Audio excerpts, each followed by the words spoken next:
I know what most of women are feeling, right? Like they feel like that they've tried to do everything right and they're trying to put all the pieces in place and they work super hard and it just doesn't feel like it's working out. And so I need everyone who's listening to this to hear this super, super clearly. It is not a you problem, it is a system problem. So there was this point in my life where I felt like I was constantly trying to fit into some version of success that didn't actually fit me. You know, there are people that she hopes maybe will leave the corporate world that will kind of follow their dreams, follow that alignment. And I'm in agreement with that because so oftentimes I feel like you're so focused on what everyone has told you you should want that you haven't asked yourself. And so I was doing everything that made sense to everyone else. And I was trying to do what my parents said or what society said, but I really wasn't creating any kind of life that I actually wanted. Hey guys, and welcome back to another episode of Financial Mastery Simplified. I am your host, Jax Crider.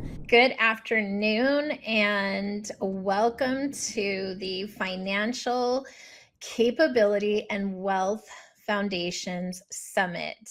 And today's summit is brought to you by the She Economy and also She Rises Studios. We have a really great lineup today, and today is all about understanding the fundamentals of finance and the systems that do work and also the systems that no longer work. We're going to hear from women today who have walked the walk, talked the talk, and are here to share their knowledge with you. It is my honor to bring this summit to life because we are in mid-financial literacy month here in the United States. This broadcast is brought to you by Phoenix TV and is being streamed in over 127 countries as we speak. And we want to do summits like this in real life, in live broadcast, because we want to be able to connect to you as the viewer and listener. And this is a topic that is so important and speaks to everything that has to do with the development of the women's economic system, also known as the She Economy, but also for women across the globe. We need to know our numbers. We need to understand the foundations of wealth and the capabilities that we have. And so I would love to start this by kicking off our very first speaker. And she is no stranger to the big screen. She is an author, a speaker, a writer. She is a business bottleneck strategist. Her name is Kathy Baldwin. She's the founder of Finally Business Infrastructure. And with over 40 years of experience in sales, operations, and system design, she helps founders identify the very hidden bottlenecks and system gaps that keep their business from scaling, which is so important. Her work focuses on removing friction, creating the systems that allow businesses to grow with clarity, efficiency, and true financial stability. So please help me welcome Kathy Baldwin to the stage.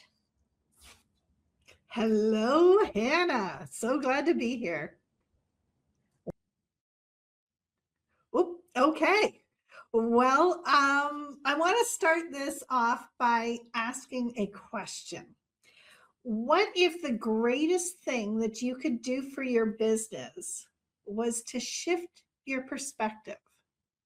And I asked this question because I started thinking about it when I was watching the Artemis landing and the whole thing that happened with that moon escapade. Sorry, tripped over my words there.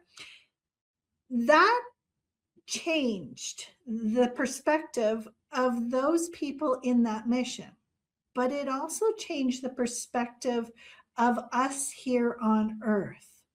And there's two features or effects that happen when we change our perspective that I wanted to talk about before I applied this to business.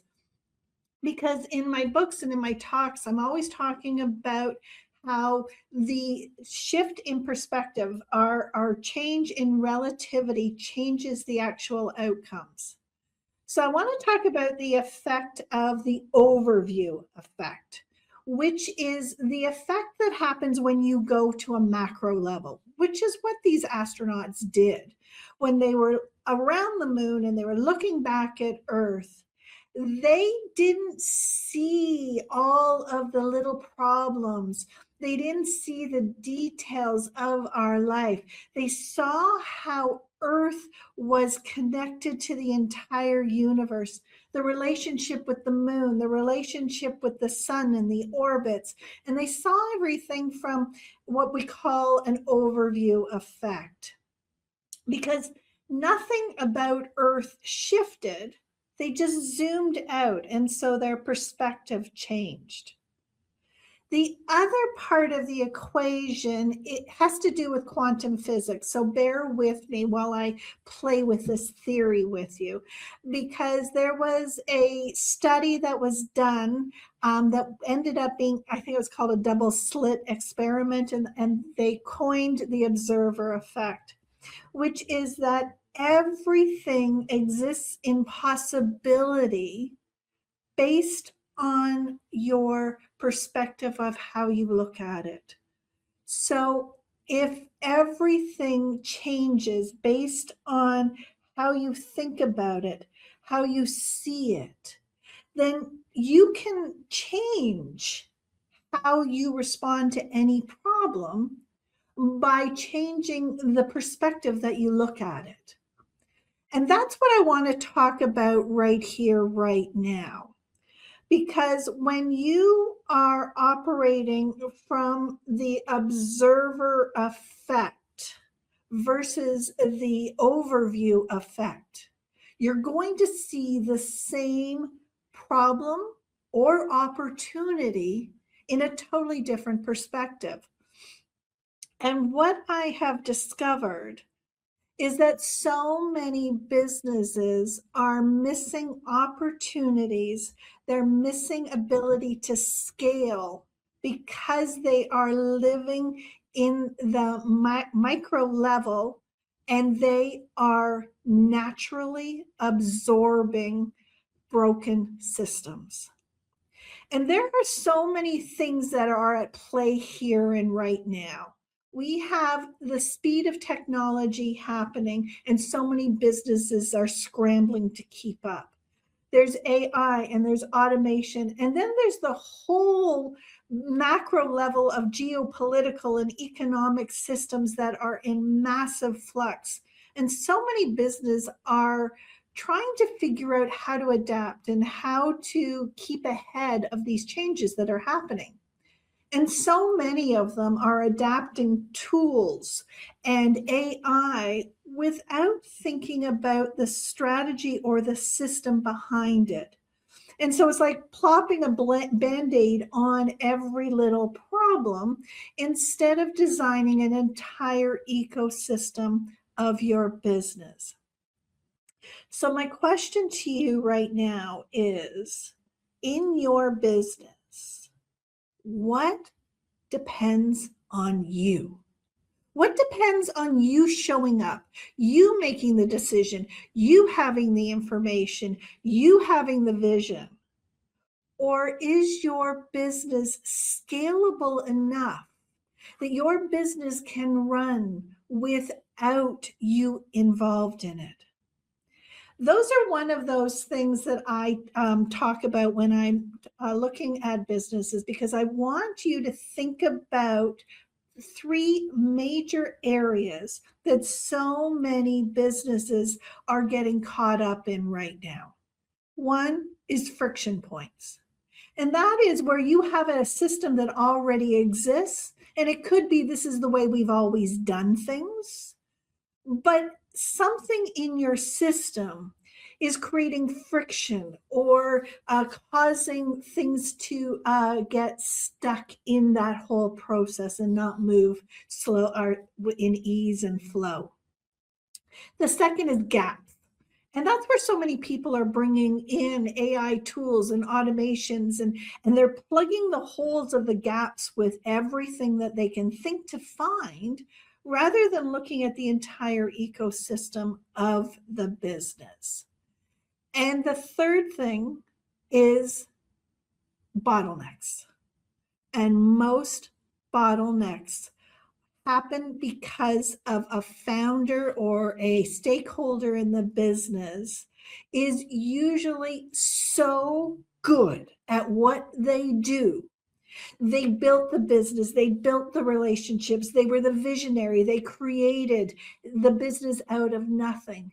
And so they are so used to being adaptable and innovative and moving with the issues and solving each problem.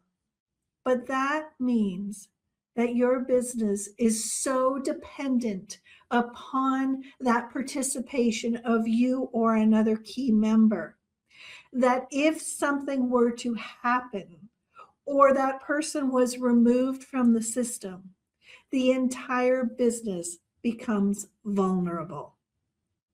So I have a question that I want you to ponder, and that is, if I waved a magic wand for you right now, and I doubled or tripled the amount of qualified leads of people who were hungry for your service, who had the money to buy and they were ready to go, could your system handle that kind of scale?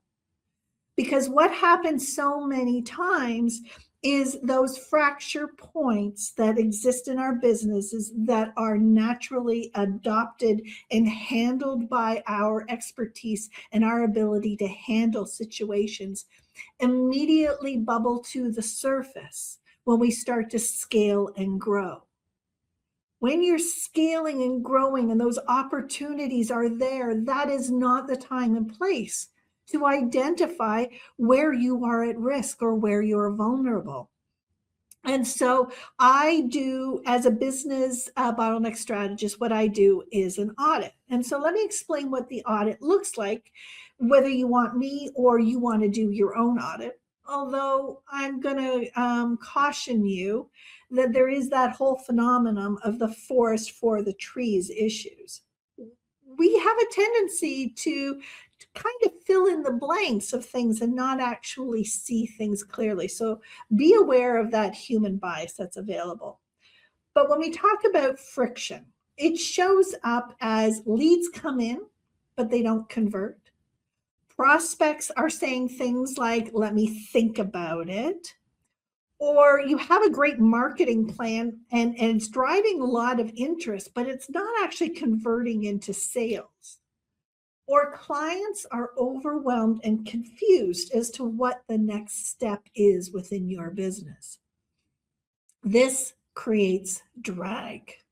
Now, the gaps is where it's not necessarily that something's broken. It's just that something hasn't been built yet. And that's where so many people are plugging in these tools and AI and hoping it solves those issues. But if you don't have a clear client journey, if you have not really identified what your offer stack looks like and how your products fill the needs of your clients, those gaps are going to become massive gaping holes where leads can fall into. And those are hard to recover. And bottlenecks, this bottleneck will show up as you having to approve every single decision, you needing to be involved in every sale that happens. You need to explain the details of your offers. You need to be the one solving your problems and operations. The thing is, you do not want your business to be capped by human capacity. This is where systems can help you scale and grow.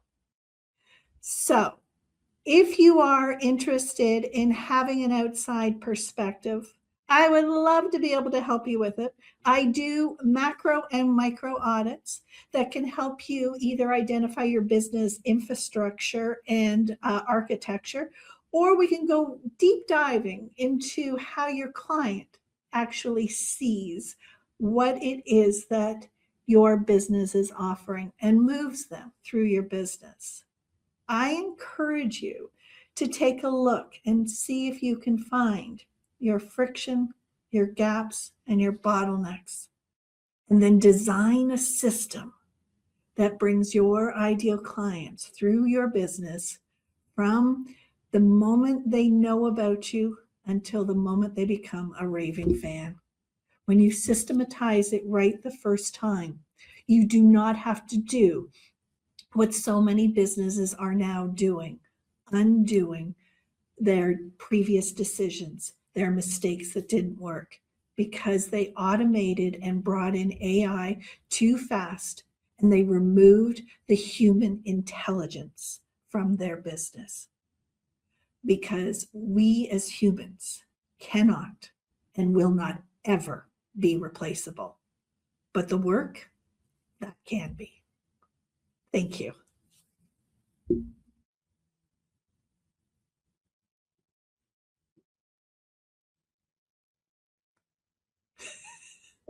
Thank you, Kathy. What a powerful share of knowledge. And I love when you're talking, like really explaining the three major things that happen within a business.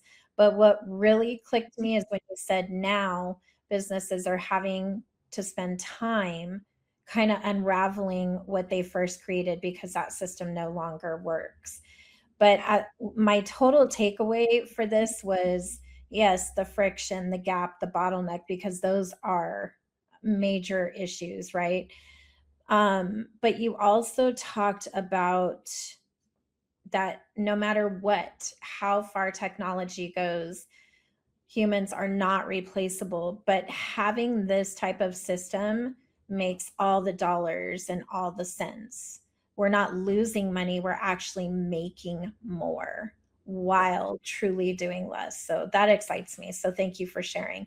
How can people connect with you today, Kathy? Best way is kathybaldwin.me. Easy, easy, easy. Thank you very much, Kathy. And we'll have Kathy back for some Q&A. And thank you again for joining us today. My honor and pleasure. Thank you. So before we dive into our next extraordinary guest for today, I want to talk to you and just kind of set the tone here for today. We as women see summits like this almost every day now. And the reason why is because we have a message. We have a want to share our expertise. We have a want to make a shift in helping grow not only our businesses, but other businesses. We want to be supporters. So I feel like today's summit is more stepping into conversation. And some of those conversations and things that you're going to hear today, like what Kathy shared, should have happened a long time ago, but we get caught up with the day to day. And so they always end up being surface level conversations. And I'm not talking about social media conversations. I'm not talking about conversations where we're saying we're going to change things and everything's going to be good, but I'm talking about conversations about money. And money and financial literacy obviously go hand in hand. And conversations about money are often uncomfortable. They require you to go deeper than the surface level.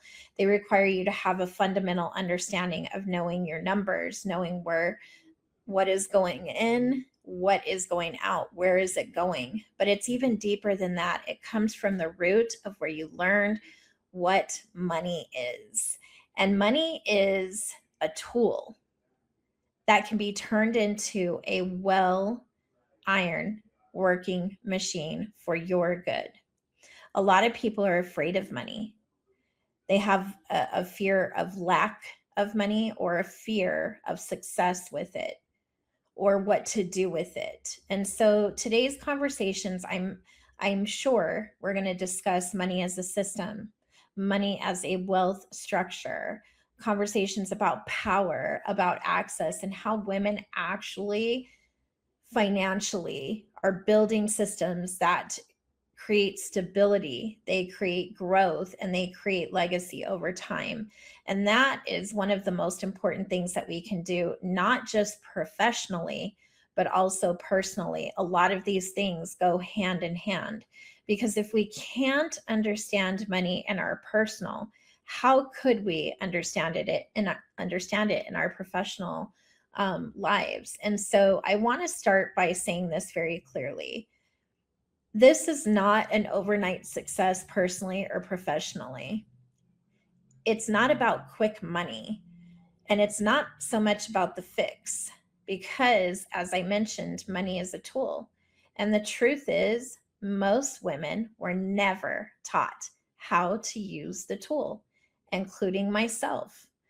I recently was doing a travel back in time, reading one of the first books that I had ever written about money. And I remember that my first real lesson with money was knowing I didn't have any. I was a single mother and I wanted to grow my money. I wanted to understand it. All of the wants and needs were there, but I didn't know where to look, where to find the resources, the support, the education. And I actually joined a group in my church that wanted to talk about money and how to save it, how to grow it. And this is almost 3 decades ago. And I was taught the envelope system. I labeled 10 envelopes, from bills to the specific bill, all the way to my wish list envelope of a vacation. And so over time, whether it was 50 cents, 10 cents, $1, $2, for 2 years straight, I poured into this envelope system. And over at that 2-year mark, which was when I promised I would open them, except for the ones that I used to pay for bills, I had saved up several thousands of dollars to go take that dream vacation. Now, had I known then what I know now, I would have chosen 2 options for that money. One would have absolutely been to take the vacation that I wanted, but the other would have been to invest and to get more education behind the money so that I could continue to grow it, so that I was no longer surviving, but it looked more like thriving. So these are the conversations. This is why financial literacy is so important, because we want to talk about how to invest, where to invest. We want to talk about ownership. We want to talk about wealth strategy, because there is one. The conversations about survival, I hope, will shrink over time, because the economy is what will really put that into play. We've created a system where the single mother no longer has to survive, where the season 2 woman is making a pivot in business, where the C-suite woman is exiting corporate world, opening her business, and the list goes on and on. The fact of the matter is that none of them are wrong decisions. It's that we don't have enough education, funding, and resources to go around. And the reason we don't is because we don't talk about it. We don't ask for it. And so we as women have to really start talking about it and making the straight out ask of what we need. So money is a tool. How do we use this tool? How do we work this tool? And I'll tell you, it takes time. It takes understanding. And so the truth about women and money, and I want to give you facts because I do market research. It's part of my job. And the facts are this: in the United States of America, as of April 15th, 2026, women do control over $10 trillion in assets today, which is huge. And by 2030, women are expected to control over $30 trillion. So what does this mean? What does this mean for today? Why am I even bringing this up? This means that women are becoming the largest holders of wealth in the United States. However, and this is a big however, nearly 60% of women say they themselves do not feel confident about money, nor do they understand the concept of growing their wealth. Nearly 70% say they were never taught how wealth actually works. And that comes from the root. I'm talking when we're little girls, young men, young women, not being taught at home We don't even balance checkbooks like we did before. So the support, the education, the true understanding, and being given a space and place where you can truly ask these questions without the shame and blame game. Globally, women are the biggest investors globally. We invest up to 90% back, 90% of our income back into our families, our communities, and our businesses.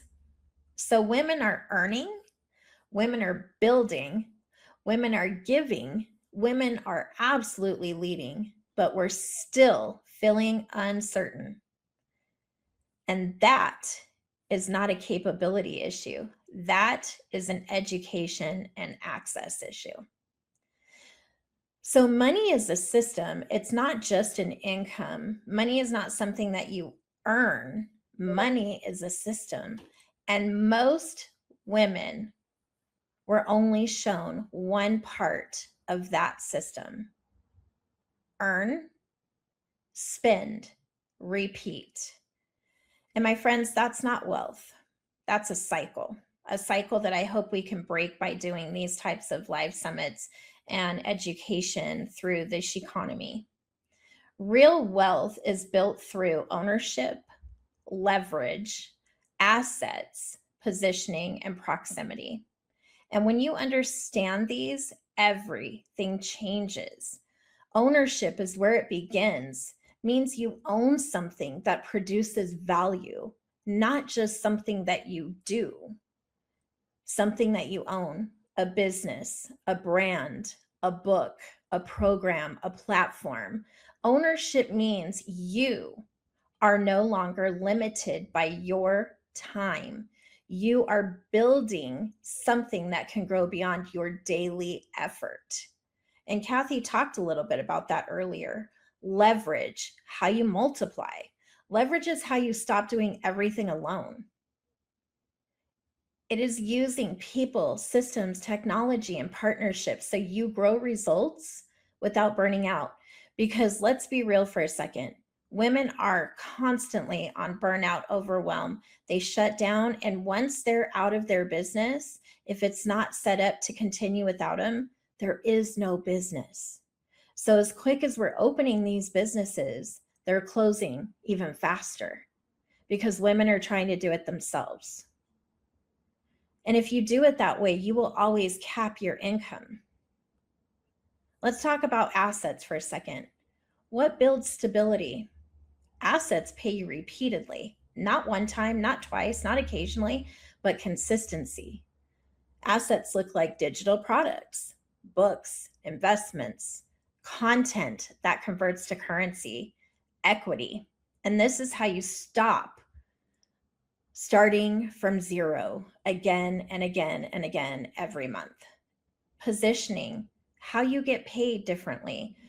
You can be the most talented woman in the room of the year and yet still be invisible. Positioning is how people see you. It determines your value, your pricing, your opportunities. And when your position shifts, when you really step into what it is that you are meant to be doing, your income shifts. Proximity, that's one of my favorites. It speeds this up. Who are you around? Because it matters. Because who you are around determines what you believe, what you will study, what you will see, and what you will have access to. You cannot reach new levels in the same environments. And that's a fact. Now, let me tell you why this summit was so important and why the she-economy is in motion. It is not a concept. It's a living, breathing, functioning ecosystem on a global level. Because many people hear the word but don't fully understand it. They think, oh, it's a cute concept. The she-economy isn't. It's an economic system designed for women. It's for women to come in to learn, to build, collaborate, to scale, to be seen, to be positioned, to access opportunities.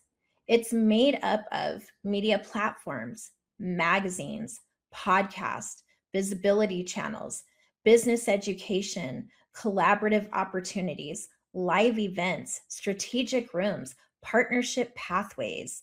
Inside the economy, women gain visibility so they are no longer hidden, education so they understand the systems, positioning so they are valued and seen differently, collaboration so that you never have to build alone again, and access to rooms, relationships, and opportunities. Because the truth is, women are not lacking talent.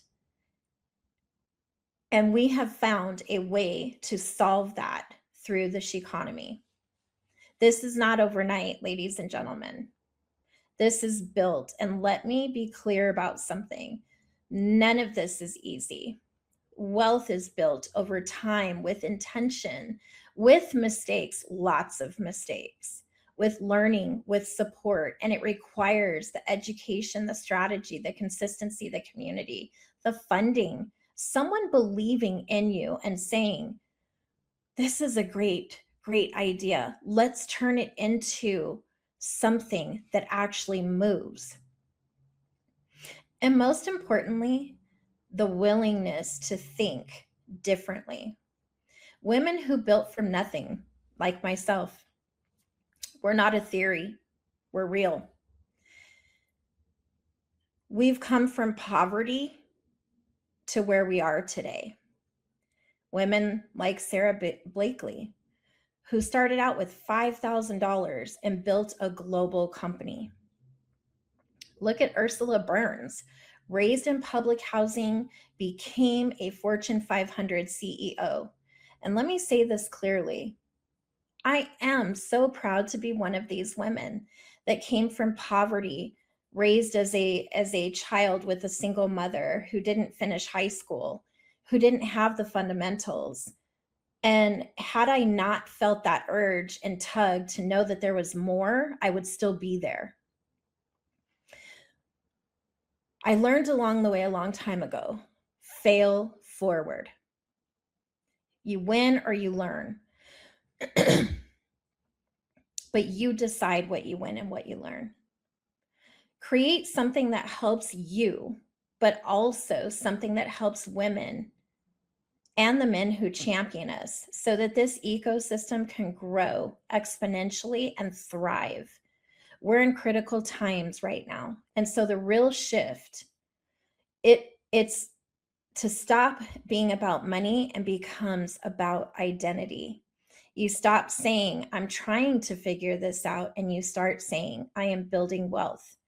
And you have so many experts today who are going to talk to you more about that. You stop reacting. Women have become reactive. And instead of being reactive, be strategic and structure. Structure is so important. Never be afraid to ask for help. Never be afraid to ask a fellow woman, how did you do this? Where do you suggest I go? And the woman that gets the question, don't gatekeep, answer, tell the truth that you had to work hard, the things that you did. We need to stop the gatekeeping today, now, forevermore.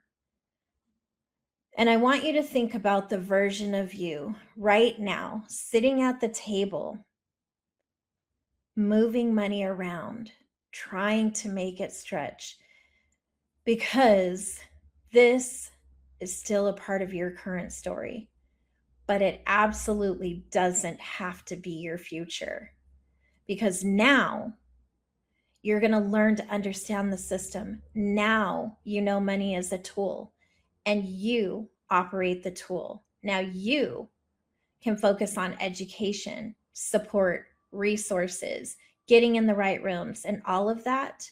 And that is what we're building. So this just is not another summit. These women are experts, and we're here to share our expertise with you. This is a starting point. This is where clarity begins. This is where confidence is built. This is where women stop guessing and we start building the right way. So, welcome to the Wealth Foundation Summit. Welcome to a new level of understanding, and welcome to the Sheconomy, and let's rise together.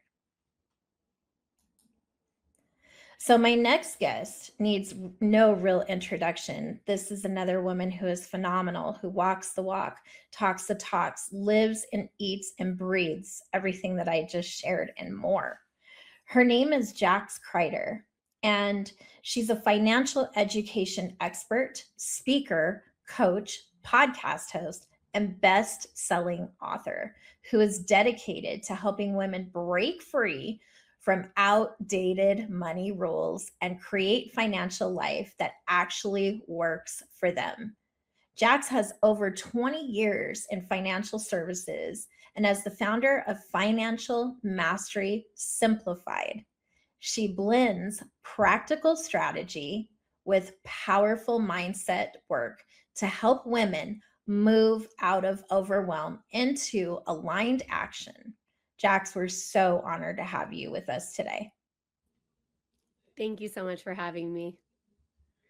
And man, I mean, first of all, what a speech, right? I was like over here like, "Amen, say it, Hannah." I was like, "Yeah, exactly." All the things that I feel. And first of all, I am super honored to be here for so many reasons. One, I am super passionate about financial education. I'm also super passionate about helping women. I feel like, and actually the name of my talk literally is "You're Not Bad with Money." And I say this because over 20 years of me, you know, being in the financial service space and hearing this over and over again, especially from women, it kind of makes me mad a little bit, actually, because it's just not true, right? And so I know what most of women are feeling, right? Like they feel like that they've tried to do everything right and they're trying to put all the pieces in place and they've worked super hard and they've been responsible and they've tried to follow the advice and they're picking and choosing the gurus of who they listen to and it just doesn't feel like it's working out and it is so frustrating. Like no matter what you're doing, something is just off. And so I need everyone who's listening to this to hear this super, super clearly. It is not a you problem, it is a system problem. And so I need you to know that this is not just from me working with thousands of clients over the course of time. It's because I personally have lived it. I actually am blessed, unlike Hannah, maybe where I actually did have financial education in my home. I was super lucky that I had a mother who made me read Sound Mind Investing in eighth grade. Yes, in eighth grade. And so I had a lot of this education. But still, what I did was I spent years trying to do things the right way, right? I tried to follow rules and I tried to check the boxes. And I thought that this is what I was supposed to do, that this would yield me the kind of wealth that I was looking for, the kind of fulfillment, financially that I was looking for. And so on paper, I actually looked pretty good. Like I looked like I had it all together. But internally, I just wasn't feeling it. I didn't feel aligned and I didn't feel fulfilled. And honestly, none of it really felt like mine.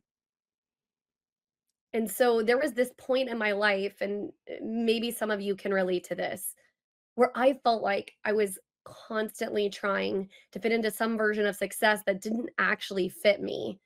Hannah was talking a minute ago about how, there are people that she hopes maybe will leave the corporate world that will kind of follow their dreams, follow that alignment. And I'm in agreement with that because so oftentimes I feel like you're so focused on financial success, you're so focused on what everyone has told you you should want that you haven't asked yourself.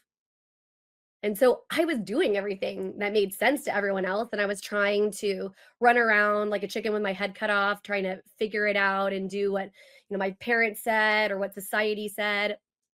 But I really wasn't creating any kind of life that I actually wanted. And the more that I just tried to force myself into this box, the more frustrated I became. And it had nothing to do with the fact that I wasn't capable. I was more than capable, as are you. But because I was trying to follow a path that was never designed for me in the first place, I just felt like I was failing.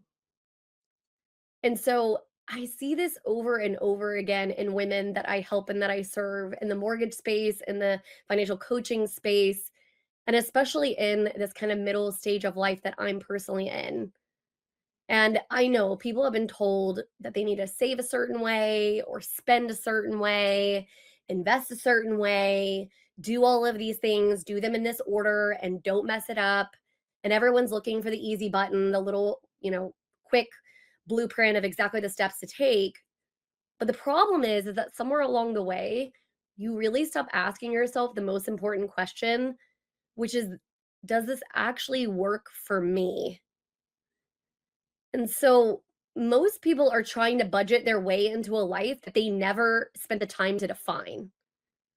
And so when Hannah was talking a little bit about, your mindset, where your head's at, this is where the shift comes because you have to start setting up your own framework. So instead of me trying to give you another set of rules today, what I'm going to try to do is I want to give you a different way that I want you to think about money. And this is kind of what I call the financial reset. And so, step one, where are we going? This is very simple, but it is a step that literally almost everybody skips. And it's taking a pause, stepping back, and actually asking yourself, what is it that, where is it that you're trying to go, anyways?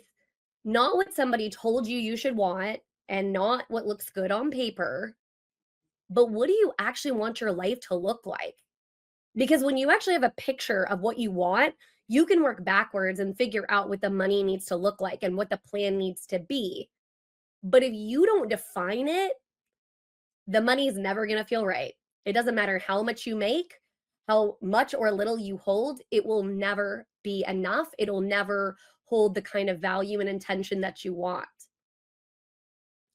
And so, step two is what's actually happening. So for step two, this is like what is actually happening right now. And I don't mean this with judgment. I mean this like you have to come from a place of true and pure honesty because you cannot shift something that you are unwilling to look at and take a deeper dive into. And then it's pretty simple. When we come to step three, it's just taking one aligned shift. What's one small shift that you yourself can make that is actually going to move you to a closer to the life that you just defined? This is not like a full overhaul. This is not perfection. This is literally simply alignment. And so if you haven't taken the time and taken the pause, and I don't mean that you have to have every single detail put down on paper. So please hear that when I say I don't need you to have everything done perfectly. Okay. What I need you to do is you to have good and clear intention about where you want your life to be, where you want it to go, and without the judgment or the haze of, keeping up with the Joneses, of what the Instagram people are going to believe about you or whatever that looks like. You have got to step back and ask yourself, what is what you really want? And how do I just start taking one step towards alignment? Because I'm that person. I get really overwhelmed. I take on too much. So, what I've learned is, like Hannah said, fail forward, take one small, intentional, aligned step at a time. Because this is what I know a lot of you are thinking. Well, I should have all this figured out by now, and I'm just not good with money. And I don't want to mess it up. And so I want to challenge that for a second, that you are not behind and you are not bad with money. You have just been trying to follow rules that were never designed for you, a box that somebody stuck you in that you didn't belong to. And so there is literally no one right way to do money. You can ask myself or any other expert on this summit, and I guarantee you, you're going to get 4 different answers of how to be successful with money, the way that we accomplished it. Why is that? Because we're each unique, like a fingerprint, right? And we have that ability to find the way that works best for us. And so there's only the way that works for you. And so I want you to take a second just for you, and you don't have to write it down, but it's probably helpful. So just think about it. Where am I actually trying to go? Does the way I'm currently managing money support that life? And what's one shift that I can make this week to move that closer to where I want to go and what I want it to look like? That's where real change starts. And so I just can't encourage you enough that yes, you absolutely need the mechanics about money. You should invest in yourself. You should invest in courses or listening to podcasts, connecting with some of the amazing women on this summit in the she economy, people like this to get the fundamentals and do this. But the truth, the real core crux of financial capacity and financial capability is that you don't need more rules. You simply need to create a plan that actually fits who you are and the life that you actually want, not somebody else's version of it. And so if this resonated with you, I did create like a simple financial wake up call moment, and I will make sure that you guys will be able to connect with me on it. But my goal here really truly is just to help bring you to awareness of what it is you actually want. Because no matter how many steps you follow, no matter how many, programs you invest in, if you're not willing to do the hard work of digging within and really figuring out what it is and who you want to be and what you want your financial life to look like, then guess what? It's just not going to be a successful life, a financial successful future that you wanted. So you are more than capable of creating exactly the financial life that feels like yours, just like I am. Thank you. Wow. All I kept hearing is financial authenticity For sure. from that, because you're right. Money is the tool, right? And every one of us has access to this tool. It's how we choose to use it. So not only being financial literate, but also authentic, because we don't all have the same wants, needs, desires, and wishes. And so, how we get what we want is creating our own system and being authentic and doing it. So, thank you for sharing that. Yeah, for sure. I mean, I talk on my podcast all the time. It doesn't matter what I think or what you think about somebody's plan or somebody's life, right? As long as it resonates with them.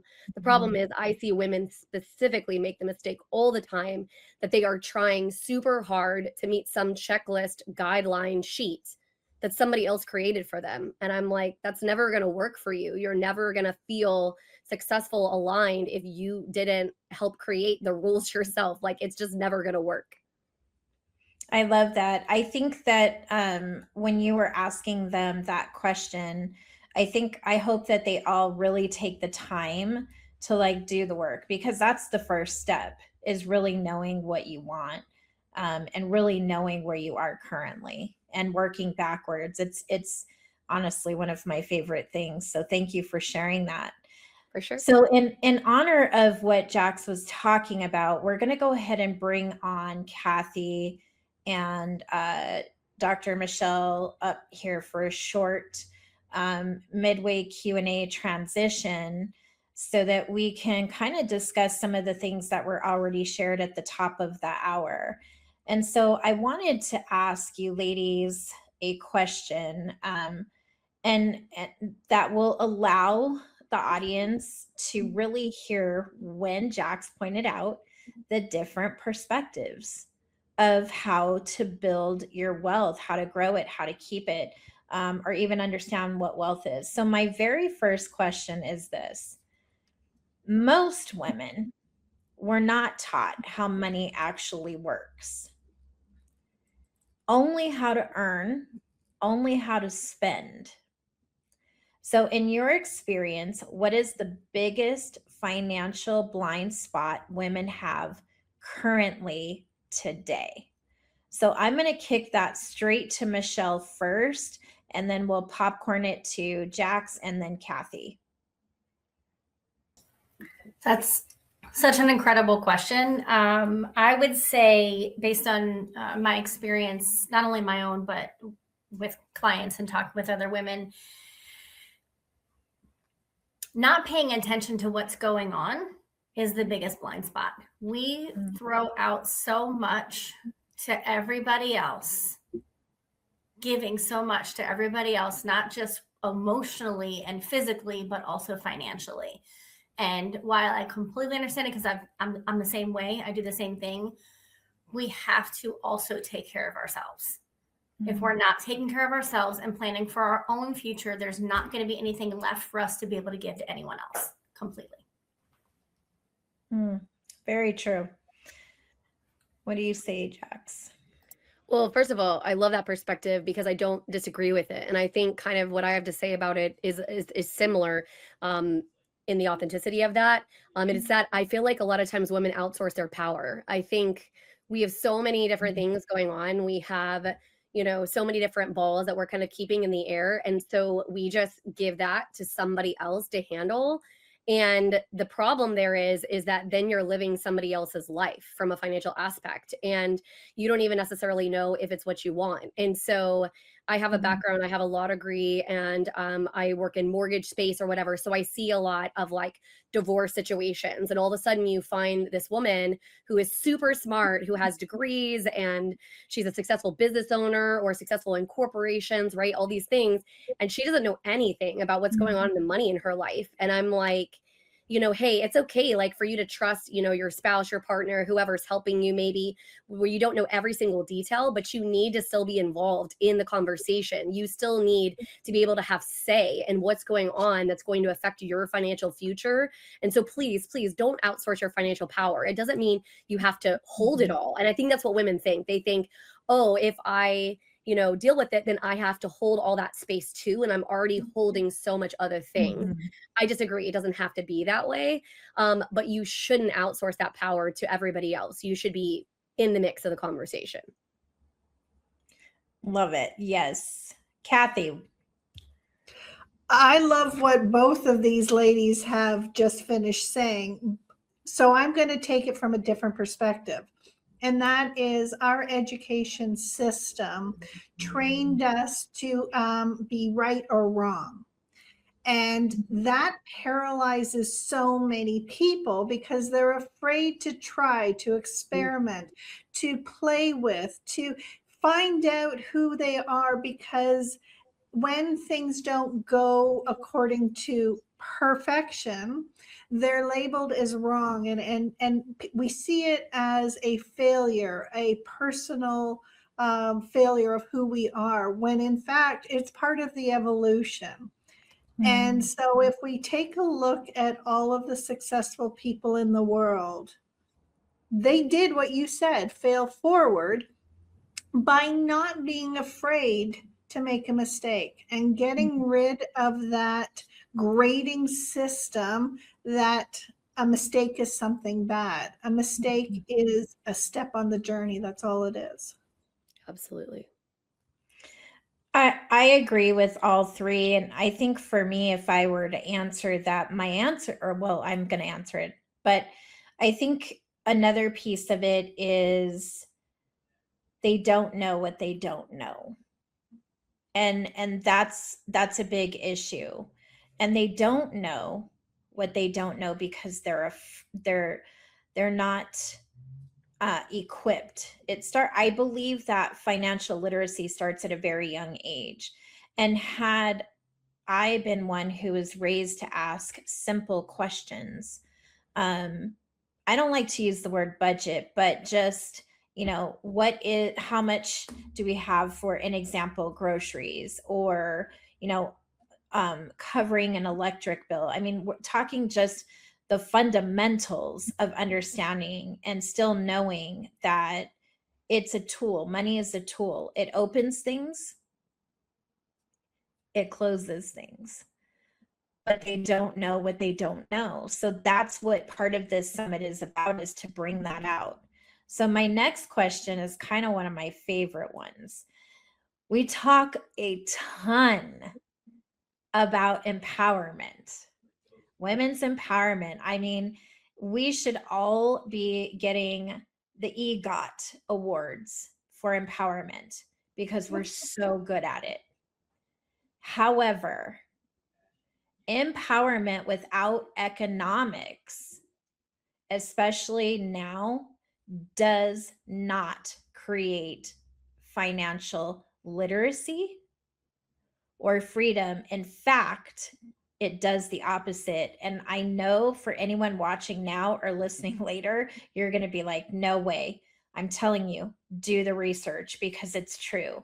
We are on this empowerment ride, this magic carpet ride. And yes, it's important to be empowered, but it's also important to take the empowerment and turn it into an ecosystem that grows money, that grows so many different things within. So here's my question. What does true and real time empowerment with economics, what would that look like? How would women access this? So I'm going to go to you, Kathy. Okay, I hope I'm going to answer the question the way you are phrasing it, because what's coming to my mind is the amount of people that I have spoken to who say, I can't afford it, who say, my family comes first, I need to take care of my children first. And what that does is it takes the personal responsibility for each individual and it puts it on somebody else.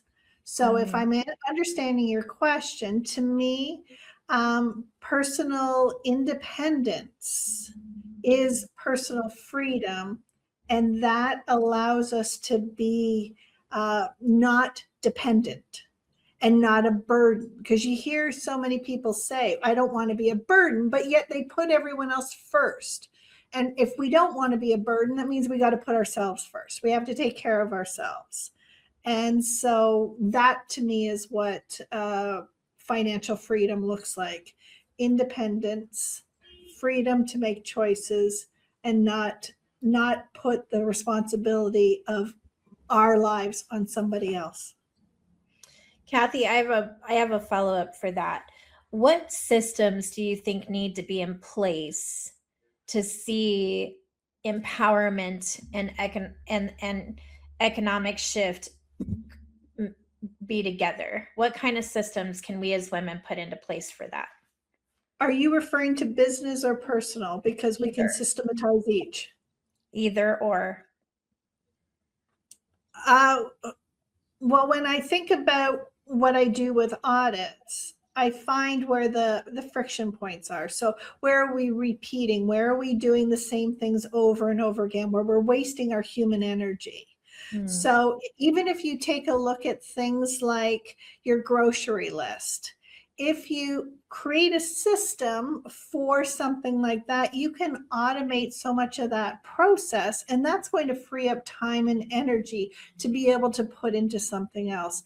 We can take that methodology, that thought process, and apply it to any area of our lives where there are repetitive tasks, where there are things that we're doing that don't require our unique genius.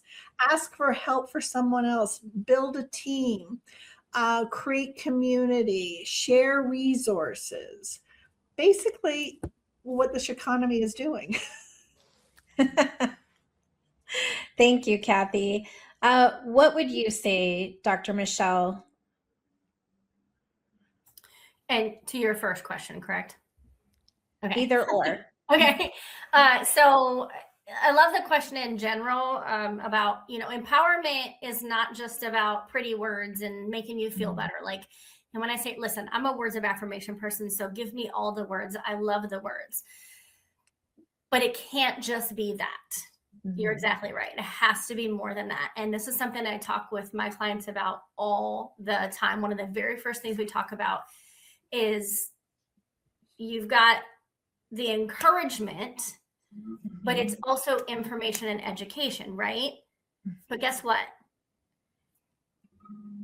God, I'm in that phase of life where my brain is just freezing. I love it. Knowledge is not power unless it's applied, right? So Yes. you can get all the encouragement, you can get all the information. That's great.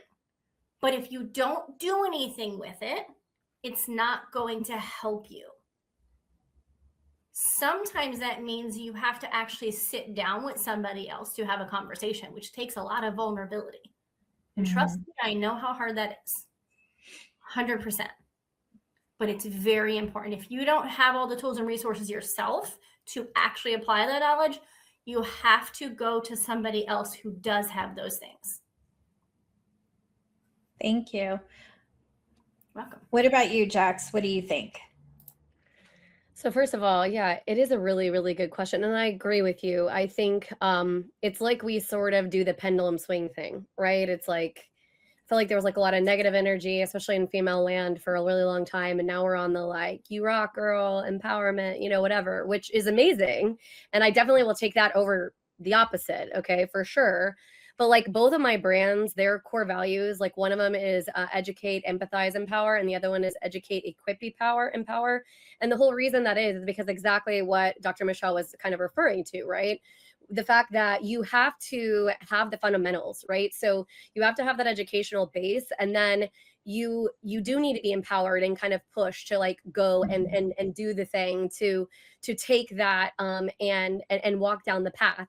But if you don't have any of the bases for, you know, the understanding, the fundamentals, then it's going to be really hard to walk down the road to lead you to where you want to go. Now, that doesn't necessarily mean you have to overthink this and have every single tiny bit of it figured out, but you do have to have the crux. And I see this a lot in moms groups specifically. So some woman like asks a question about, I don't know, fill in the blank, something with their finances, something with their marriage or whatever, to a bunch of strangers who 75% of them are posting anonymously. So they're not even doing it with their own face name attached to the situation. And then they're just giving this random advice, trying to empower them. And I'm like, we don't have enough details. We don't have enough facts. And we're not giving them good information, because my attitude is always to give as good of information as I can with the current facts, and then empowering them to dig within themselves. Like Dr. Michelle said, talk to somebody, or if you don't want to talk to anybody, ask yourself hard questions. Heck, if you want to have a conversation and be vulnerable with ChatGPT or Claude or whoever, whatever, right? Like, but just start digging down, because you're not going to get to where you want. You're not going to get to true empowerment. Empowerment's not just a pretty word, right? What does it actually mean? What does the crux of the word mean? It means to basically go and do, right? Not just be the cheerleader on the sideline, like, good, you go, girl. Like, that's not the thing. So I just think it's important for people to remember, without the basis of that background, you're not going to get where you want to go. I think I would add to that too, that, you know, empowerment needs to be authentic. And so, you know, we see a lot of men and women across the globe who deliver these impeccable, empowering speeches. And they make it sound like it's easy. But if we're authentic about the financial journey and starting literally where we are, it opens the door to men and women being more comfortable talking about exactly where they are. So I think empowerment with authenticity turns into economic empowerment, meaning you're not listening and seeing the end result, but you're actually being told what it looked like in the rough waters, or what I call the turbulence. So I think that as we dive deeper into financial literacy, even the people who have come through to the other side and are now investors, they're now funding projects, they're doing acquisitions, they're, you know, all of the things. Everyone else wants to know, what was the messy middle? What was the messy beginning? Right? We don't always want to see the success story. We want to see the in between, because we all know that it exists. But what's depicted out there currently is a disservice right now, which actually cripples the women's economic system. And oftentimes, as sad as it is to say, it's women doing it. So Yeah. I would love to see empowerment with authenticity that turns into economic empowerment. So one more question, and then we are going to go to our next amazing speaker. Now, this one to me is a very deep question for a lot of reasons, and I know we're going to hear 3 different answers. What does the future of women's wealth actually look like over the next 5 to 10 years? And how can women in this room position themselves now to be a part of that shift instead of watching it happen? So I know it's kind of a 2-parter. So Kathy, you're shaking your head like, yep, I got this. So I'm going to lean into I do, because I love this question. AI and automation systems that I talk about are projected to eliminate 30 to 40% of the jobs. The majority of those jobs are for women. Mm. That can be a detriment, or it can be the greatest opportunity that ever lived. And women who seize this opportunity to transition, to reinvent, to reimagine who they are and what they can do and the services they bring, and align it with the authenticity of who they are. Yes, you see, this is the topic that riles me up, is there is so much opportunity right now, and we need to seize it. You hear all the time about the Great Depression being the greatest opportunity. Women own this moment in time.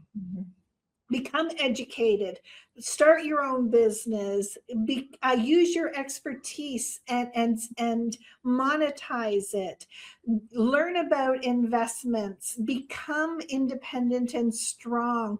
This is our moment. There was somebody that I saw, someone recently, who said that when every human being has the income they need, now the world becomes a better place. Because, and this is one of the things that I've talked about so many times, think about all the projects that we can do, and the homelessness and the oceans and the environments and the it's magical. And so don't use this time to be afraid of the rapid change, but find where you fit in it. Mm-hmm. You lit up like the Christmas tree. All right, let's popcorn over to Dr. Michelle. Listen, I'm so fired up. Like, I'm actually a little emotional thinking about this, because it just, the whole conversation hits so close to home. First off, what's going to happen is we women are going to rule the world. Okay. I mean, it's just it's what it is, right? We're actually in the middle of, I think, one of the greatest shifts in female empowerment. We're starting to become more aware. We're becoming more vocal. Like, that's exactly what's happening. We're actually helping each other too. If anybody is ever on Threads, like, go check it out if you're not on Threads, because there is so much female empowerment happening over there. It's insane. But I think about things like like a conversation I had yesterday with a new client. She's in a very difficult situation with her husband that she is trying to get out of. And there are a lot of challenges with that.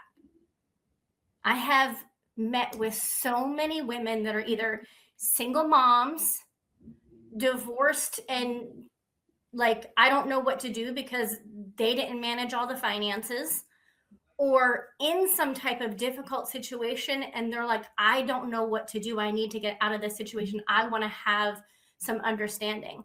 And it breaks my heart, not only to see other women dealing with that sort of thing, but Hannah, you talked about like vulnerability. And I'm not fully 100% talking publicly about this yet, partly because a book is coming a little bit about it later this year, thanks to Hannah and She Rises. But I recently finally left a domestic violence situation. And as I was coming through that and I was starting to look more at the empowerment side on that piece of it, I did a lot of research in the statistics, and I found out that the majority of the individuals that are in domestic violence situations are also dealing with financial abuse. Yes. It is an epidemic. Super And common. people often ask, I don't understand, why do you stay? But they don't understand the financial complications of that sort of situation. And so not only do they need financial and like mental, emotional support, but they also need financial support. And the resources out there sometimes are not feasible. When I went through my situation last year, it was my home. I own the home. He was in my house. But for me to feel safe, I would have had to leave. And to go to a shelter, I would have had to ask someone else to keep my dog. I know it's a dog, it's not a child, but still my dog is my family. And so then I was limited on my capabilities, and I needed to feel safe in my own home. But there's people out there that are dealing with even worse situations than that. Yeah, but don't minimize your situation, because trust No, me, no. I've been there, done that, got that t-shirt. So I hear you. Yeah, no, absolutely. But like that just fires me up. And what I see happening is we're having these conversations and we're getting real about this stuff. And actually, like, I grew up where it was, we don't talk about this stuff. We don't even talk about it in the house, but we definitely don't talk about it out of the house. Right. So we're getting away from that. And that is enlightening a lot of people and empowering people and helping people to find their voice. And that's going to change everything. Well, thank you for sharing, Michelle, and thank you for being vulnerable. I think it's a very important piece of the growth of what you're doing personally and professionally, but also for other women watching and listening, knowing, one, that they're not alone, and two, that you're a resource. And that's kind of what this whole thing is about, is the resource education. So thank you. All right, Jax. So first of all, I really love that Kathy was tying in the AI piece, because I actually teach about AI a lot to like business owners and things like that. And one of the things that I've learned is that there's so many people that are afraid of change, and they're afraid of AI. And AI has been around since like the 1950s, but AI is either going to be the biggest amplifier, right? Or it's just going to kind of destroy you, and you get to choose what that is. And I think the beautiful part about women specifically is we tend, not always, we tend to have higher EQ than a lot of men do, right? And so we have this great ability to be able to take this amazing technology that can really amplify you, amplify your voice, amplify what you're able to do, who you're able to reach. And then you can pair it and partner it with this amazing EQ of creating community and bringing others in, right? And leaning into your humanity and really allowing this to propel you from a financial aspect hugely forward, right? I mean, look at all the good that, and I cannot think of the life of me for her name, the woman who divorced Jeff Bezos, like what she's doing. I mean, she's amplifying that money tenfold, right? By the way that she's giving back, she's helping others or whatever. And I think the women are going to continue to do this. And as they continue to link arms with other women, with other men and people like this, I mean, it literally can be this huge ripple effect that can not only change the financial future for just women as a group, but also just for the entire world, if we will let it and allow it to, right? And by being authentic about, not being afraid to tell your story about your failures, right? Things like that. I'm very vocal on my own podcast about my own financial struggles, because I need people to see that I've got 20 plus years in this space and I'm still not perfect. I'm still not doing it exactly correct, right? Like, that's okay. But you know what? We have to be here for each other, lifting each other up and moving forward and using each other and reaching your hand down. And I think that's something women are doing so much better than we ever have in history. And so that part really excites me, because I used to be a person who, I'm going to be real, I didn't have a lot of female friends. I was kind of shut out of that space. And so to now have most of my friends be female, to be surrounded by these empowering women is just an incredible thing. And I think that's going to start, you're going to start seeing this ripple moving forward. And that's so exciting. Well, I hope so. And I do believe that if you have significant influence, because you have made it through and you are now on the side of thriving, it is 100% your absolute due diligence to turn back around and reach for the next woman. And if we don't, we'll continue to see some of what is already in existence, but it'll propel faster. So why not propel the other faster?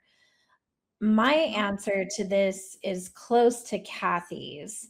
To me, the future of women's wealth is not just about making more money, but it's more about owning the system.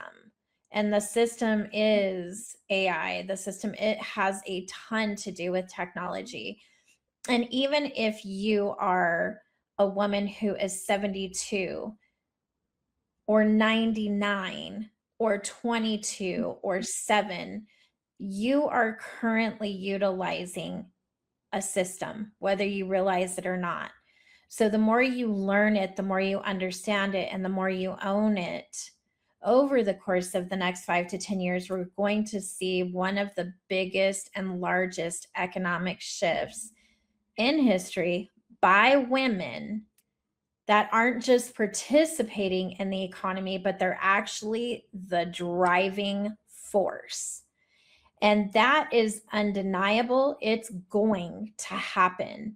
Some of the very people we watch on television today are going to be non-existent dinosaurs because of what they're teaching, what they're portraying.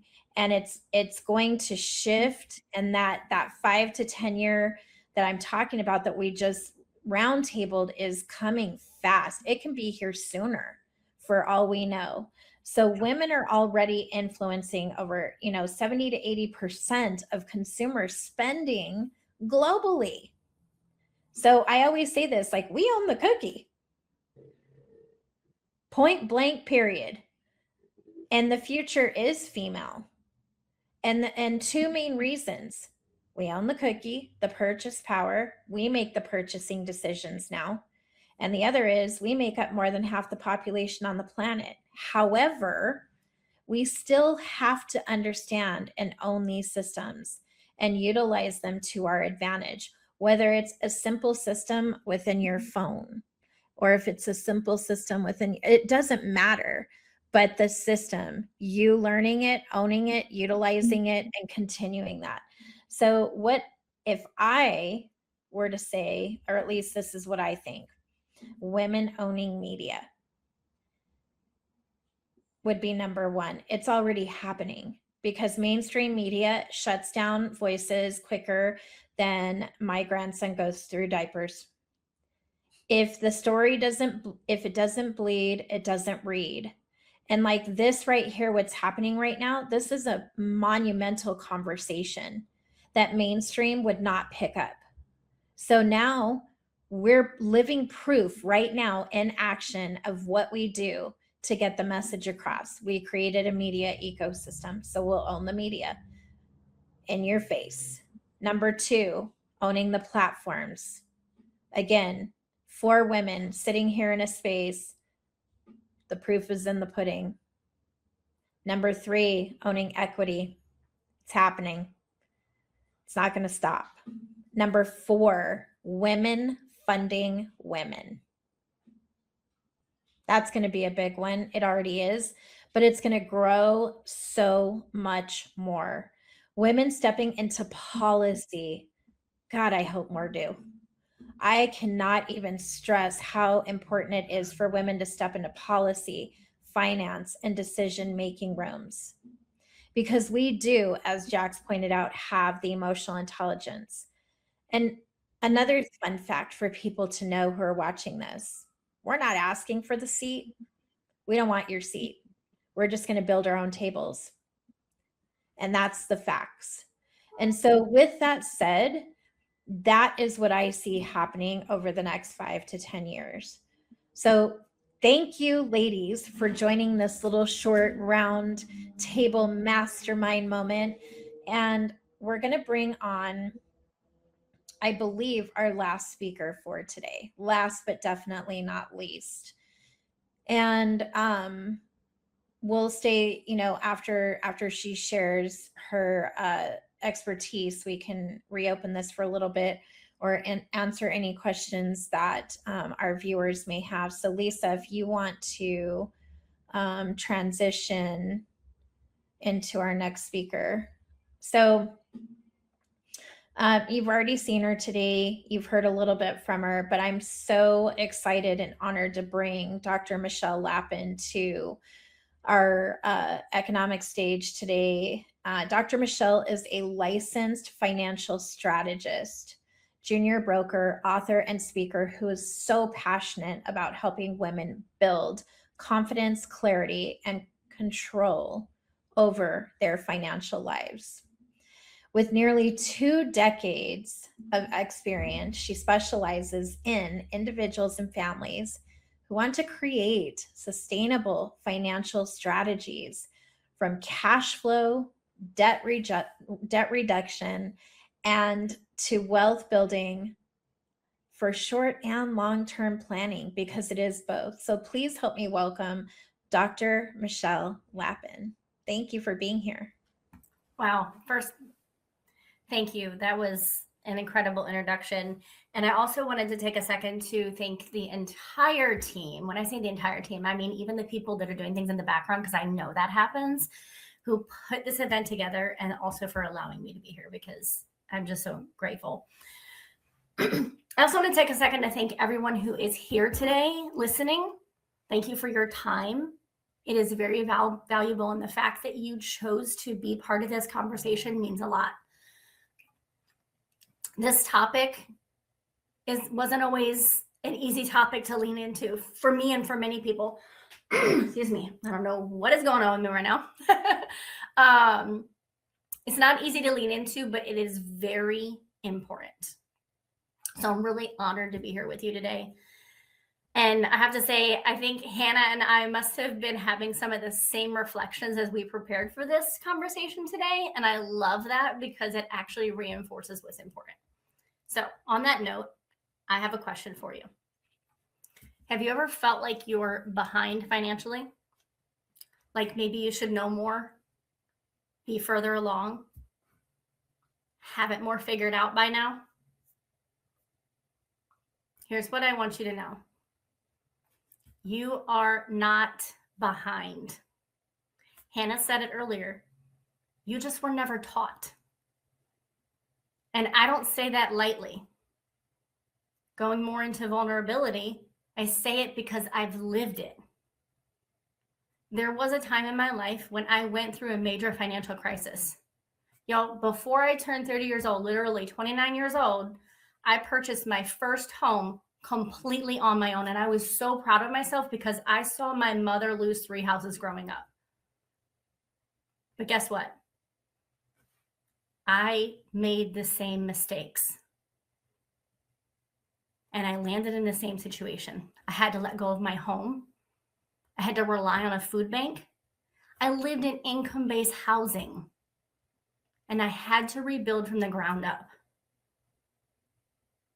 And that wasn't even the hardest part. The hardest part was realizing how much I didn't know. No one had ever taught me how money actually works. Not how to manage it, not how to protect it, and definitely not how to build it. And then to top it off, I realized it wasn't just me. Literally about only 30 to 35% of women feel confident in their financial knowledge. Women earn less on average, yet often carry similar or greater financial responsibilities. And many retire with less while living longer. And when you look a little bit deeper, you start to see even more of that picture. Women actually influence or make over 80% of the financial decisions in the household. Even if they're not fully controlling the budget and the money, they're still making the decisions. Yet many don't feel confident in those decisions. Only about 1 in 3 women feel confident when it comes to making financial decisions. And less than 25% of women feel confident about their retirement. How many of you are probably like, I haven't even thought about retirement? So I want to pause for just a second. Because for a lot of women, finances don't just feel confusing. They feel heavy. There's guilt, there's shame, and there's a quiet voice that says, I should have done better by now. But I want to say this to you. You cannot expect yourself to operate at a level you were never taught to.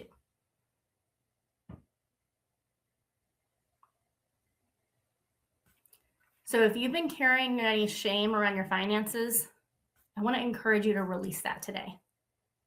Because this isn't about blame. It's about awareness and what you choose to do next.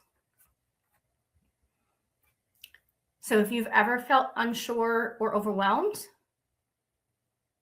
it's not because you're not capable.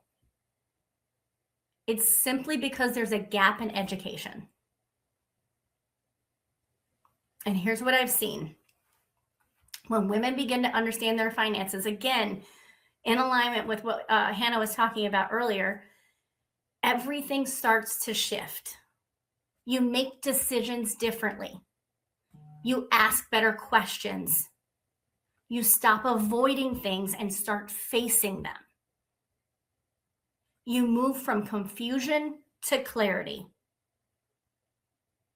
from fear to confidence, from reacting to being intentional.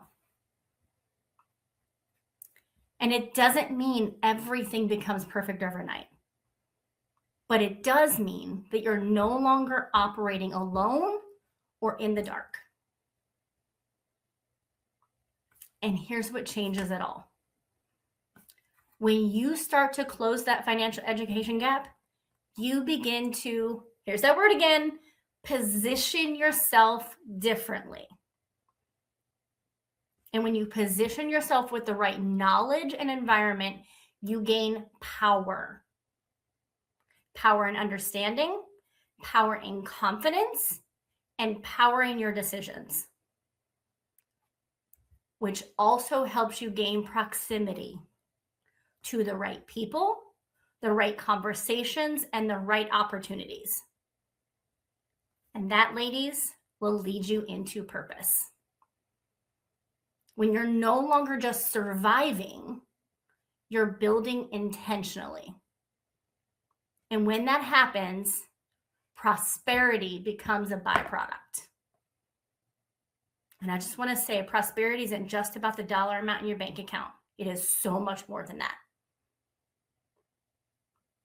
So you're probably thinking, okay, this is great. I love this. I feel good. There's a lot of good words here, but where do I start? So I'm going to tell you. First, you have to get clear on where you are. Yes. Hannah, I'm talking about that ugly B word you mentioned earlier you don't like. You have to budget. And I will tell you, when I talk to my clients and they don't like that word, I get it 100%. You don't have to use that word. Find another word that makes you feel better about it. Words matter, okay? Words matter. And when you have a word that you're like, I don't like that word, a lot of times what you do is you end up avoiding it, which doesn't help anything. So change it. Call it a spend plan. Call it a money management plan. Whatever makes sense to you. But you can't avoid it. You actually have to look at your numbers. You have to also start learning how money actually works. Even small steps in understanding can begin to shift everything. And you have to get around the right environment, because the conversations you're in will either expand you or keep you stuck. And I want to give you 2 practical things that you can actually start using today. First and foremost, when we talk about that ugly B word, there's a couple of systems and tools that are out there. I believe it was Jax that was talking earlier about like knowing what works best for you. I have literally met with people that are like, I am a pen and paper person. Cool, no problem. There's plenty of planners out there that'll work great for you. Plenty of options. Some people are Excel people. There's a lot of free resources on Excel. As long as you have Microsoft Office, you can go search budget trackers. There's a ton of apps out there as well. So take a look at what makes sense for you. I literally built a budget tracking sheet in Word for somebody because that was what worked best for her. Not easy to do, but I did it. So that's number 1. Number 2, take a look. We're talking about retirement planning earlier, right? Take a look at the old accounts that you have. Things like a 401k from a prior employer or an IRA that you haven't looked at in a while. And don't just assume that it's doing what's best for you. Know where it is, what it's doing, and if it's in line with your goals. And we talked a bit about awareness, right? Awareness creates control. And once you have control, you can start making intentional decisions. I want you to remember this. Most people don't have a money problem. They have a visibility problem. So if there's one thing that I want you to truly take away from today, it's this. As I said in the beginning, you are not behind. You just may not have been taught yet. But once you are, everything changes. For some of you, this is about getting your finances in order finally. For others, it might look like helping others while creating additional income. Either way, I personally would love to connect with you and show you what that could look like. I so appreciate your time. This has been incredible, and just thank you again. Thank you, Dr. Michelle. I really love how you honed into on retirement, which is another uncomfortable word, right? Yes. But what about the women that are ready, or they want to start setting themselves up now, right? And then on the business side, let's talk about that for 2 seconds. What if you are in this moment in your business where you are building your actual exit? Exit from corporate? Exit from your building, meaning your business. Like, Gotcha. how many women do you see who are building these extraordinary businesses and then packaging them up and selling them for a beautiful amount of money to take that and invest in something else and grow something else?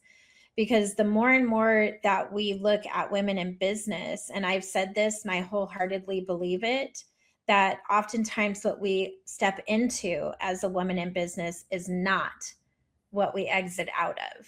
Yes. And so if our growth is happening, right, the mindset, but also the wealth is growing, the shift is happening, you learn more and you're able to invest, you're able to grow.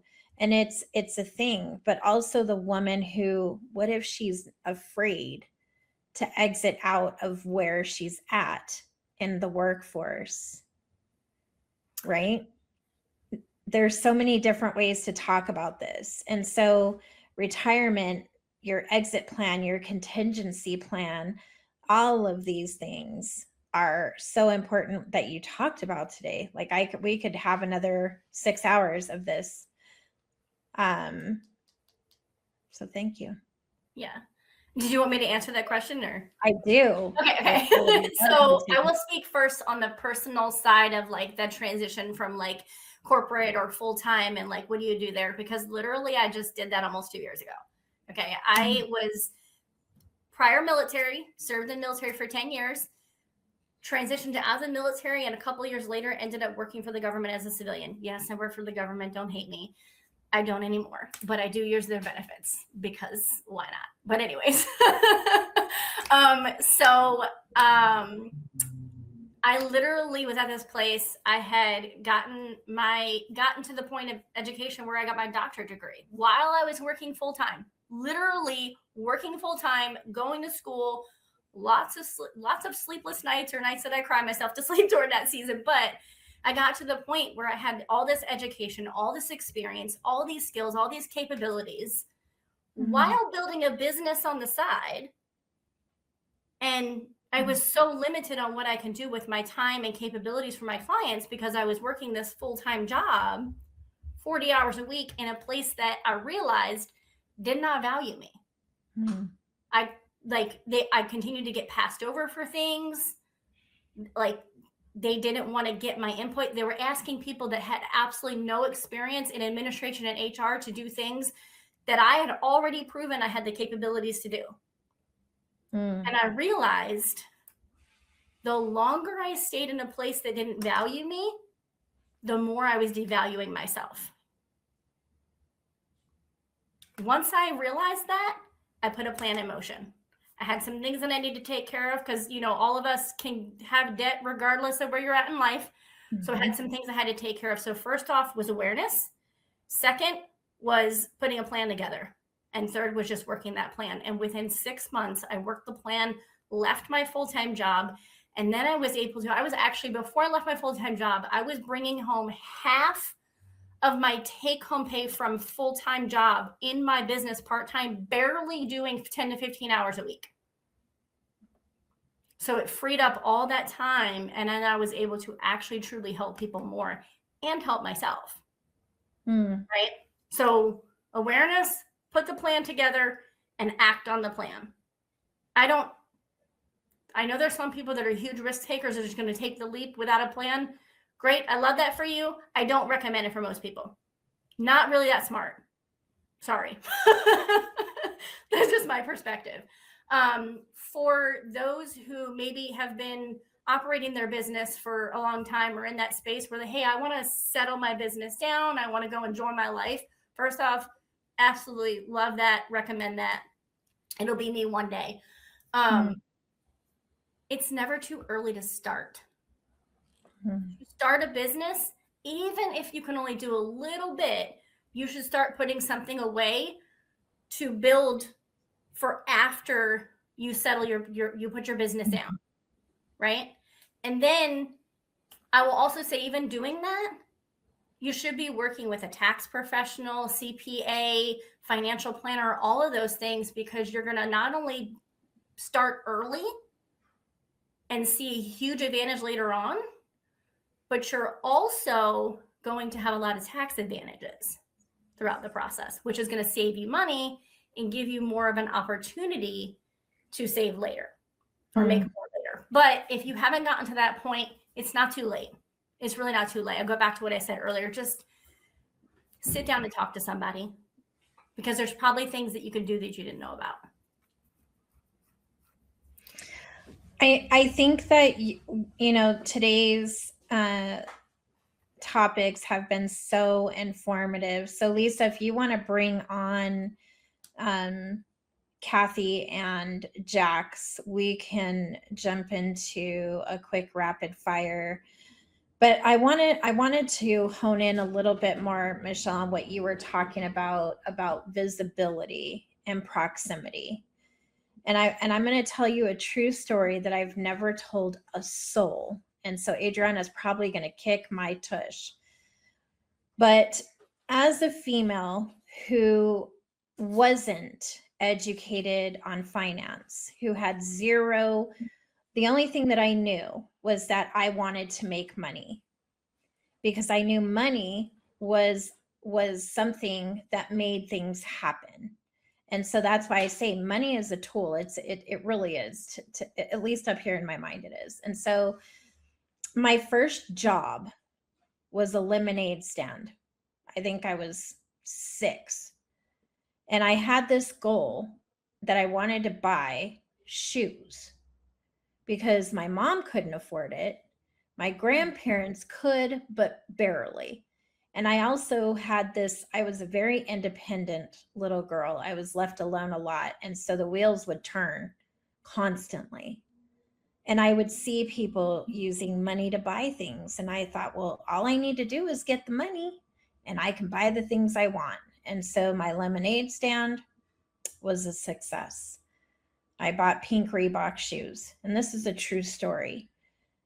Then I realized I'm growing up and I want more money.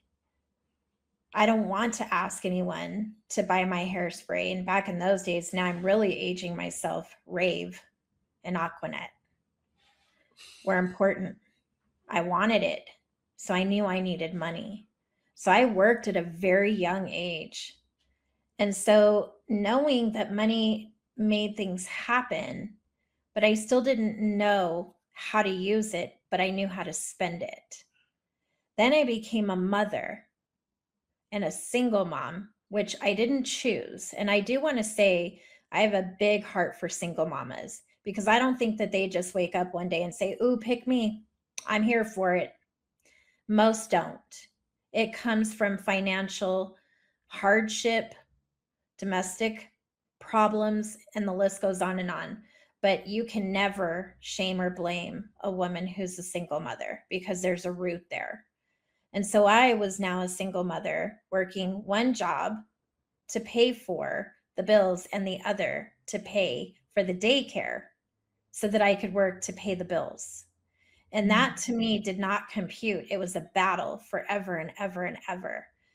And so looking back now, where She Rises Studios is going to be open almost 6 years since the day we said She Rises Studios, which was actually She Rises, She Leads, She Lives. I knew in my heart of heart, if I was going to take this leap with no money, no one believing in me, me not having the true education background, I was the one that you said you don't recommend doing it. I did take the leap. And I'm talking in the forest with the lighter fluid, no lake, no nothing, no extinguisher. We went in. And I can tell you, I wouldn't recommend it either. Because there's no sleep.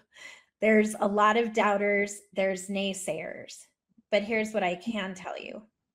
If you make a plan, which is what every single one has said today, if you have a system, if you make a plan, if you stick to it, the grit, the tenacity, the mindset.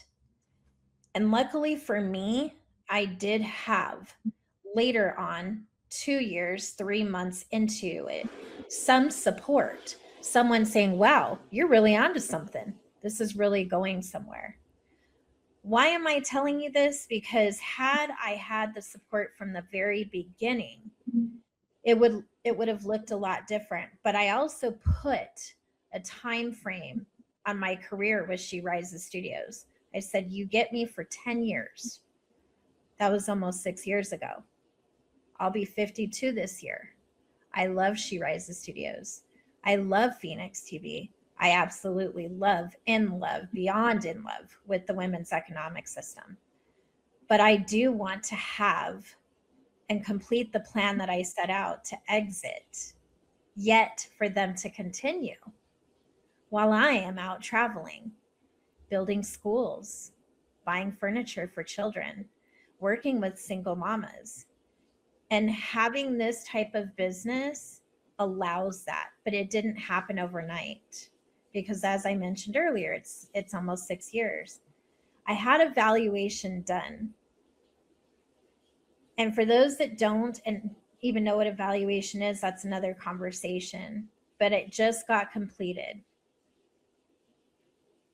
And looking back, and this is a true story, I say Hannah Olivas from the east side of Las Vegas. 20 plus million podcast listeners over the last 6 years for a woman who was told her voice didn't matter. Mm. Global television distribution is averaging right now between 127 and 136 countries. 1,800 plus books published, not mine, yours, your stories, your businesses, your wins, your learns. 15 monthly print and digital magazines that are distributed globally. 30 plus international media features. Right now, cumulative, as of today, just little old me has somewhere between 30 to 50 million cumulative annual impressions. My point is, number one, it's okay to brag. And it's okay to say, yeah, girl, because if I can do it, so can you. So can the next woman. And so can the next woman. So never underestimate the power of a woman, because I'm living proof of that. Kathy is living proof of that. Jax is living proof. Dr. Michelle is living proof, and so many other women. My daughters are living proof. But all you have to do is make the plan. Connect with someone who can help you, who can support you, who can educate you. Because the last thing that I'm tired of hearing every single day is, I can't afford it. That's the reality. That's why this summit is happening today. And there's more stories like mine beyond who've done way more. And I'm just beginning. But I did give myself a retirement goal that Michelle talked about, an exit plan. But when you make, you can give, right? So here's the question, ladies. Tell me about your exits.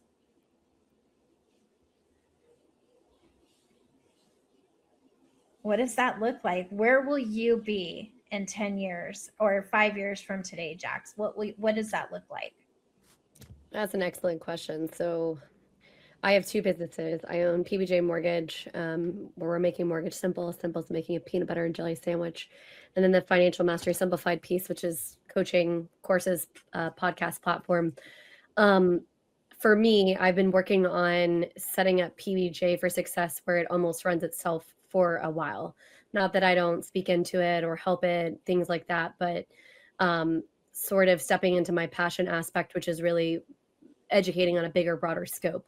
My goal is to build a community of people, probably more women-centric, but I'm not sure exactly all the details of that, right? I'm not anti-man, so if they want to come and join us, I'm good with that too. Of just not only me and doing what I do best in the financial space, but other women who can educate about things that maybe I'm not as proficient in, right? Just trying to deepen that ability for women to find the resources that they're looking for, to be able to live their life on their terms in a way that resonates with them in an abundant way. And so in 10 years, honestly, hopefully in closer to 5, I still speak and I still do my podcast. It's probably my favorite part of my business. I don't think I'll ever stop doing that just because I really enjoy it. But I'm not the one who is running all that show. I have created more of a platform for others to be elevated and to speak and to help. And yes, I'm there. And yes, I'm maybe the figurehead, but I'm not the one who's 24/7, because I'll be real with you. I didn't even want to be the face of my business for a really long time, because for me, it was never about the Jax show. I could care less if anybody knows my name. I could care less if anybody has a clue about, who I am. What I care about is helping people get to the potential that they hold. It drives me absolutely batty that people can't see that within themselves. It is my truest gift that when I meet somebody, I can see into them. I can see exactly who they can be and try to help push this into fruition. And my ultimate aim is just to be able to step back and enjoy my family, to be able to travel and help the world in a bigger, broader way, but not necessarily have to be in the day to day. Like Kathy was saying, making sure that there's appropriate systems in place and things in place. And so I hope that in 10 years, I am whatever place on the planet I so choose to visit and spend time in, and enjoying my youngest daughter and her education. And I hope that the mission that I'm sort of set on really does truly touch the world like I intend for it to. I wholeheartedly believe it already is. I really do. I appreciate All right, Kathy, what's yours? Well, I have multiple streams of my business. Finally, business infrastructure was built with legacy in mind right from the beginning, because what I do is help businesses create that infrastructure and systems. And so I took that responsibility of other people's businesses very seriously and knew that I needed to build it, that if anything happened to me, retirement or any other, that those businesses were taken care of and running. So everything was built with legacy in mind. And so the other parts of my business, the audits and things like that, that's a really good question, because I'm not sure that is, I think that's maybe something I need to be thinking about on how to transition my methodology and my experience and my knowledge so that it outlives me. Thank you. Dr. Michelle. I'm sitting here kicking myself because as I just talked about the importance of plans, hearing you talk about your exit strategy from the business that you started when you started the business, and then the question, I realized I haven't really thought that much about it yet. Maybe it's because I was so excited to just get started and take, transition from, full-time employee to operating a business full-time. But I definitely have to put more in-depth thought on that as far as like what I really want it to look like, what age would I like that to happen. In 10 years, I'm going to basically be somewhere around where you are right now. So I will probably have grandbabies. Hopefully it's closer to 10 years, but I can say this, I am moving myself into a space of not, like, everybody knows me as the money girl, right? Like that's who I've become over the last like 7 to 10 years, which is great, but I'm not just the money girl. Like I am so much more than that. So I'm moving more into the space of speaker and author and podcast host, which I have a podcast that I haven't done anything with in 2 years. So I want to move into those spaces more, but what I want in every capacity is to have residual income that is continuously coming in when I step away from my business. Not only just for me while I'm still living, but that's also going to transfer down to my family. Because like both Jax and Kathy said, it's about legacy. 100% about legacy. I want to be able to give my son and his family what I didn't have growing up, with education, of course. But that is 100% what I see happening. Well, ladies, I thank you so much for contributing to Financial Literacy Month. And, this is we haven't even like scratched the surface of all of the different things that are under the umbrella of financial literacy. And that is why I have personally pivoted to this subject. And I think that what I'm hearing across the board is the system, owning the system, learning how to utilize the tools, and that it's never too late to start. It really isn't. You know, and sometimes it does require working backwards, right? We don't have to have it all figured out as much as we want to.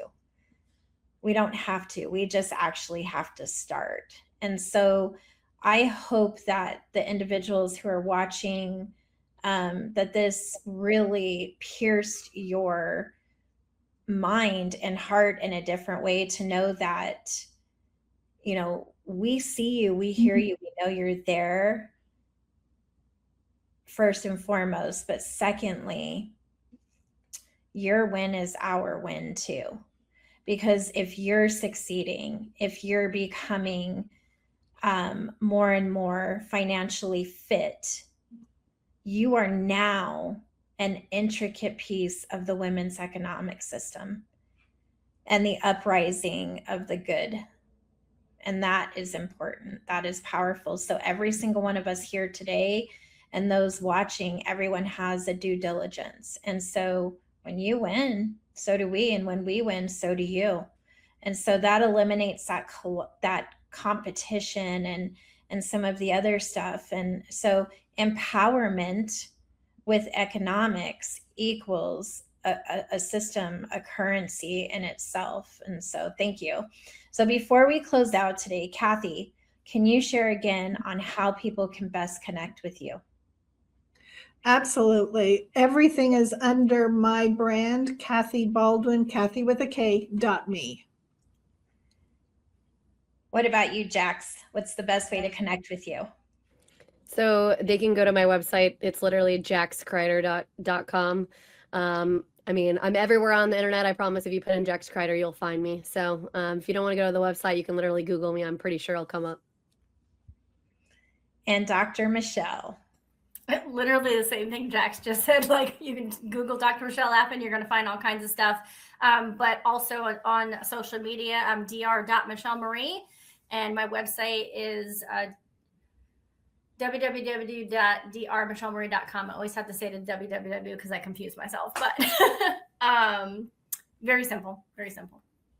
You can also find them in the Sheconomy, that I do know. So I just want to say a huge thank you to you all for joining us today and being a part of this summit. And I can't wait to see what's to come, because I think it's so vital, this conversation, and there's many more to come with that. But I encourage those who watch, listen, and who will watch later, connect, ask, build the bridges, fill the gaps. That's what this is about. And so as we wrap up today, I just want to remind you that wealth is not just about money.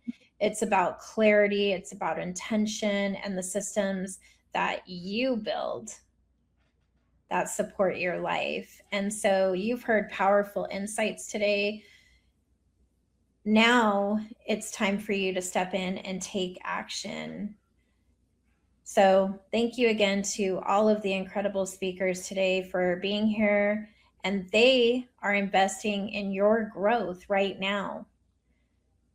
And of course, if you are ready to become a Sheconomist, go in and take a look, because what is happening is revolutionary. And you can look at that by going to sheconomymedia.com, and I want to see you there. And that concludes today's Financial Summit. Happy Financial Literacy Month to everyone. May your finances rise. My name is Hannah Oliva, CEO of She Rises Studios, the creator and CEO of Sheconomy, and I am so proud to be a female. Bye, everyone.